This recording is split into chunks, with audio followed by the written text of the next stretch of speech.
Good morning, my friends. You are very, very welcome along to Monday morning's Anfield Agenda News Roundup. Throughout the course of this video, we're going to be looking at Liverpool's search for a centre-back, as two names have come to the fore over the past 24 hours.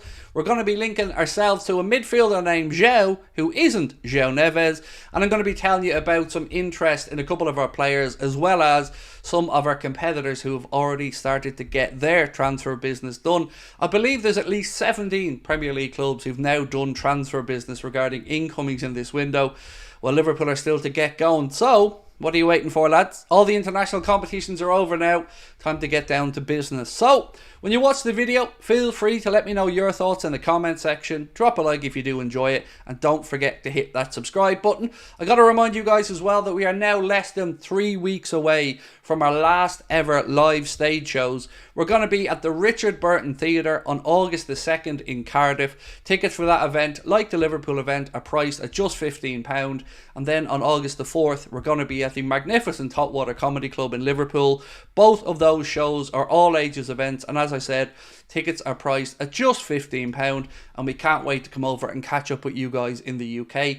If you've got your tickets already, thank you. If you haven't, then there's still time to get them, and remember, they are all ages events. Right, let's get into the transfer talk. So, we were linked with Dani Olmo, but I was always a little bit dubious about how strong that interest was. It seems as though, Manchester City are going to make a move for Dani Olmo. That's according to DiMarzio and various reports today. Now, it is believed that his release clause was initially due to expire on July the 15th, but as Fabrizio Romano has reported, that has been pushed a little bit further along because of Spain's participation in the latter stages of the Euro. So July 20th is now the date for anybody who wants to come in and trigger his release clause. Let's wait and see what happens. Barcelona were also interested and linked with a move, but I just don't see it being us, because I don't think we need Dani Olmo, in all honesty. I've said this many times before. We brought in Szoboszlai. They played in a similar position at Leipzig, and I'm quite happy with Dominic personally. But centre-back. So, two links for us today. Two serious, credible links from what I believe. The first one, caught offside, say that Liverpool are already making progress in negotiations for Goncalo Inacio of Sporting Lisbon. Now, I don't know how true that is about us being that far along, but we all know it's a credible link because we know Liverpool have been linked to Goncalo Inacio for at least a year. My problem has always been, if we wanted him, why didn't we buy him for €40 million, which was his release clause before he signed that new deal at Sporting Lisbon, which keeps him there, keeps him there a bit longer, and of course increases his buyout clause to €60 million. They say we're negotiating, which would suggest that Liverpool are looking to either spread that payment over a longer period rather than pay it all up front, or perhaps trying to knock the price down a little bit.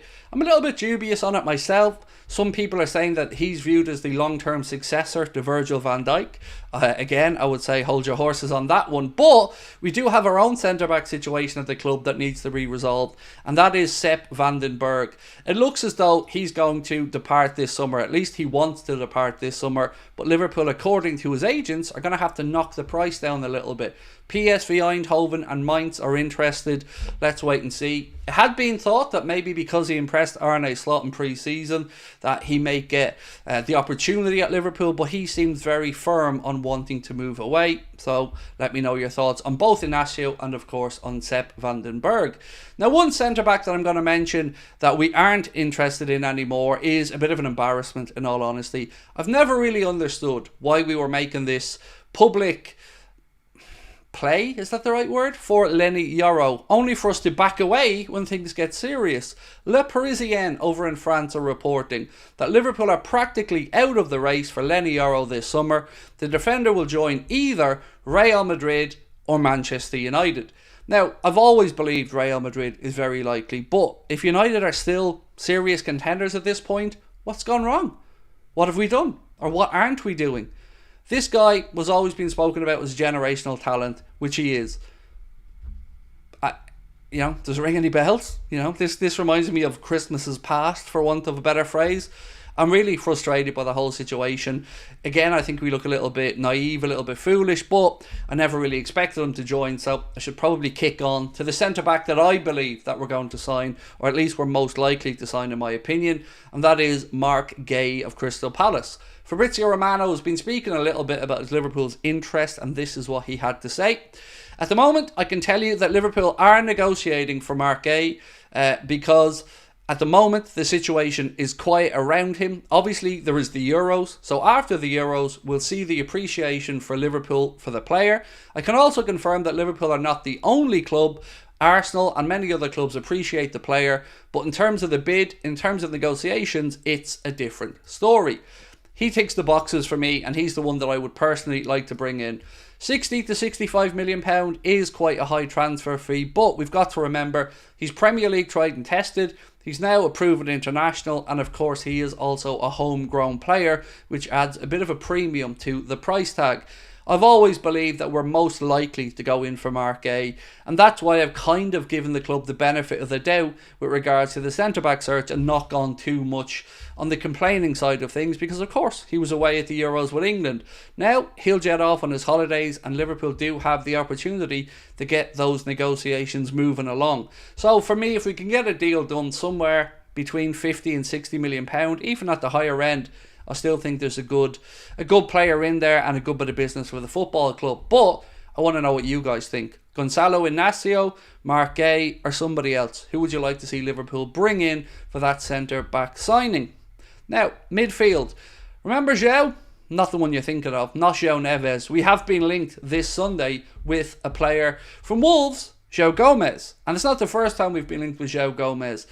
He did come into Wolves from Flamengo for a fee of about 19 million euro, which I think is about 16 million pound, and Liverpool are being linked as fond of the player, let's say. I don't know all that much about him, to be honest. I haven't watched much of him playing for Wolves, and I certainly didn't watch much of him from Flamengo. So if you guys could be so kind, let me know. Is he good enough, or is the other João, the João Neves of Benfica, the one that Liverpool should be looking at? We know what we'd have to do in that case.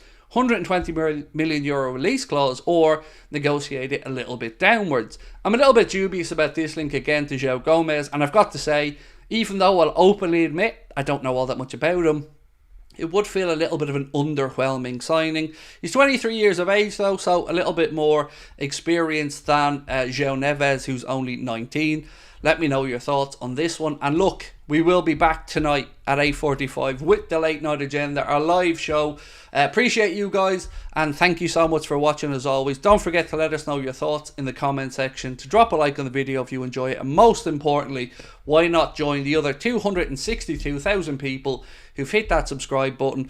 We really do appreciate your support. Also, don't forget to check out the video that we put up yesterday, which is 5 transfers that nearly happened for Liverpool but didn't quite get over the line. These are the type of videos we're going to try and put out a few more of over the next few weeks, so any of your feedback is very much appreciated. Until then, have a nice Monday, and I will talk to you this evening. Take care. Bye bye.